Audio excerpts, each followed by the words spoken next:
You're standing in the grocery checkout line with a cart full of ordinary things: bread, milk, eggs, fruit, and a few snacks. The cashier scans the last item, and the screen lights up with $184.63. You pause for a second, then tap your card. Approved. You grab your bags and walk out, quietly thinking, everything costs so much now. On the drive home, you pass the same store you just left. The parking lot is still full. More people are walking in, more carts are rolling out. It looks like another normal day. But something strange is happening behind the scenes. Every cart that passes through those doors makes money for someone. Not the cashier, not the shoppers. The store owner earns a share. The shareholders earn a share. The landlord collects rent. The companies that supplied the food get paid. Even the bank earns money from processing each payment. Without knowing it, you joined a system where almost everyone involved gets paid, except the person buying the groceries. So what if the biggest difference between wealthy people and everyone else isn't how much they spend, but which side of every transaction they stand on? Most money advice tells you how to spend less or invest more. Both can help, but they miss the bigger picture. Wealth is really a journey that changes the role you play in the economy. Almost every wealthy person starts in the same place, buying things they need. Then they learn to save. Later, they invest. Finally, they begin to own the things that produce income for others. At every step, the world responds differently. New opportunities appear. Better choices become possible. The goal isn't simply to make more money. The goal is to change your relationship with money, moving from someone who only pays into the system to someone who slowly owns a piece of it. In this video, each level will reveal one hidden rule that makes that journey possible. Level 1. The consumer. This is where almost everyone begins. Money comes in, and almost as quickly, it goes back out. Payday feels exciting for a moment, but before long, the rent is paid, the bills are covered, the groceries are bought, and the account starts looking empty again. Then the cycle repeats. You work to earn money, and the money works to pay everyone else. At this level, buying something new can feel like progress. A new phone, better clothes, or a nice dinner brings a short burst of happiness. But that feeling fades, and another paycheck is needed to do it all over again. The problem isn't that you're spending money. Everyone has to. The problem is that every dollar leaves without leaving anything behind. While you're paying for products and services, someone else owns the store, the company, the building, or the brand. Your spending helps their wealth grow, while your account slowly returns to where it started. It happens so often that most people never stop to question it. This is the first hidden rule of wealth. Consumers help build everyone else's future before they build their own. Remember this simple idea, because it changes everything. If every dollar leaves you, none of them can ever work for you. Level 2. The saver. Then something small begins to change. For the first time, not every dollar leaves your account. A little money stays behind. At first, it isn't much, but seeing your savings grow feels different. It gives you something you didn't have before: breathing room.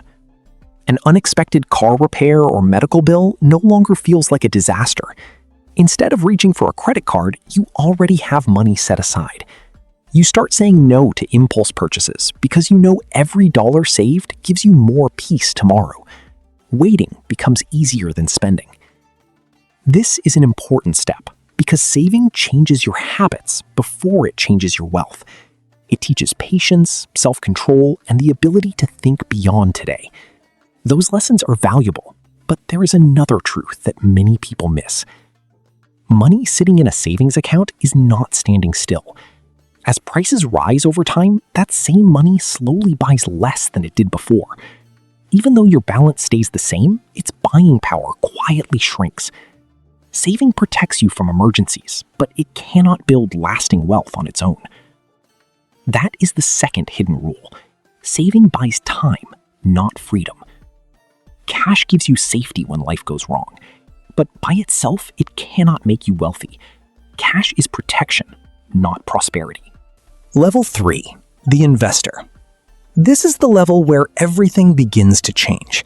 Instead of keeping every extra dollar in a savings account, you put some of it to work. Maybe you buy your first index fund. Maybe you invest in a company you believe in.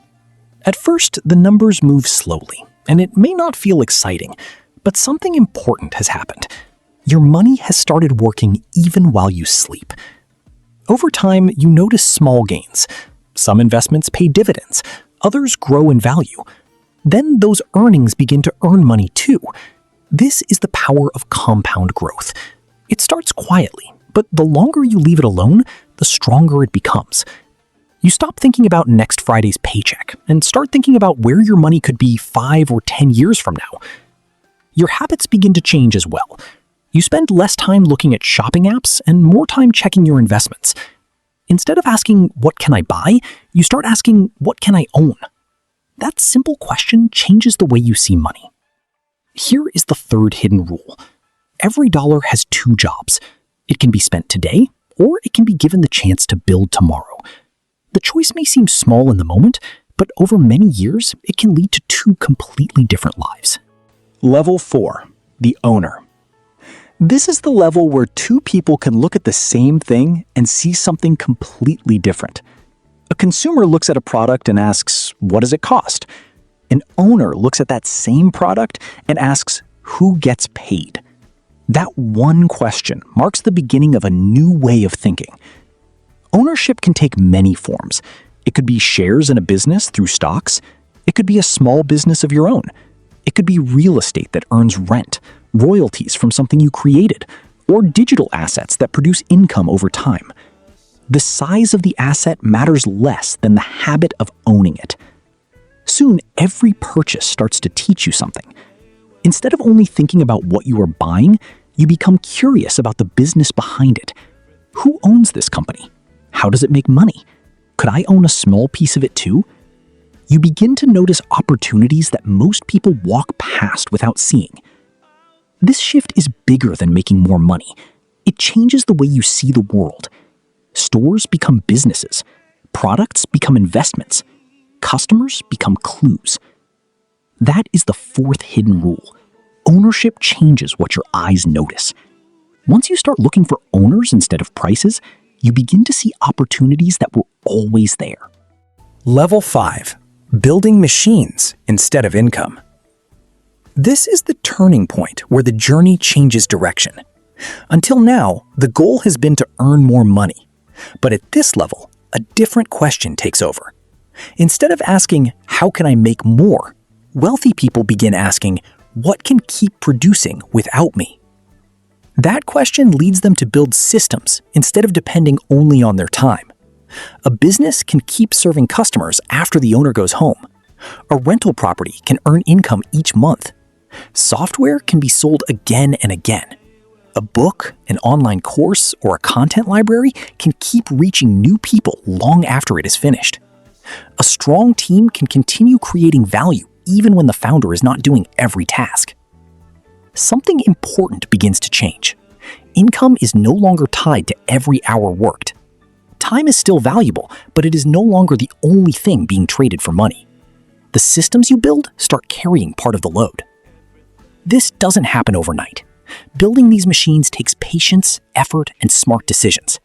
But once they begin working, they can create opportunities that a paycheck alone cannot. This is the central lesson of the journey. Stop chasing money. Build machines that chase it for you. Level 6. Capital becomes the employee. At this level, money begins doing something most people never imagine. It starts working like an employee. Instead of using every dollar to buy things, you use it to create more value. Your money helps hire skilled people, buy better tools, or invest in projects that can grow over time. In a way, your capital starts working alongside you. The biggest reward is not just more income, it is more time. When systems and people can handle work without your constant attention, you are free to focus on bigger decisions. You can study new opportunities, solve important problems, or simply choose how to spend your day. Money is no longer just paying bills. It is buying back your time. At this stage, wealth is no longer measured by the size of your salary. It is measured by the number of choices you have. Can you take a break without your income stopping? Can you invest in a new idea? Can you handle a setback without starting over? With those choices come greater responsibilities. Bigger opportunities often carry bigger risks. A single decision can affect employees, customers, or investments. That is why careful thinking becomes more valuable than working longer hours. This is the sixth hidden rule. Capital multiplies choices. The more wisely you use it, the more doors it can open. Level 7. Becoming part of the system. By this level, the outside world begins to treat you differently. The change is not always easy to see, but it is real. Banks that once offered you standard services now call with better rates and special offers. Investors introduce you to new deals before the public hears about them. Business owners invite you into partnerships that never appear in online job listings or advertisements. It may look like wealthy people simply have more luck, but that is not what is happening. They are not finding more opportunities by accident. They are being shown opportunities because other people trust them to make good decisions, keep their word, and create value. Over time, your reputation becomes just as important as your bank account. People remember how you handle money, how you solve problems, and whether they can depend on you. One strong relationship can open a door that years of hard work alone never could. At this level, the people you know are not just contacts. They become valuable assets that help everyone grow together. This is why success keeps building on itself. Money matters, but trust grows even faster. Every honest action, every kept promise, and every smart decision makes the next opportunity easier to reach. That is the seventh hidden rule. Trust compounds faster than money. Level 8. Capital Owner. This is the final stage of the journey.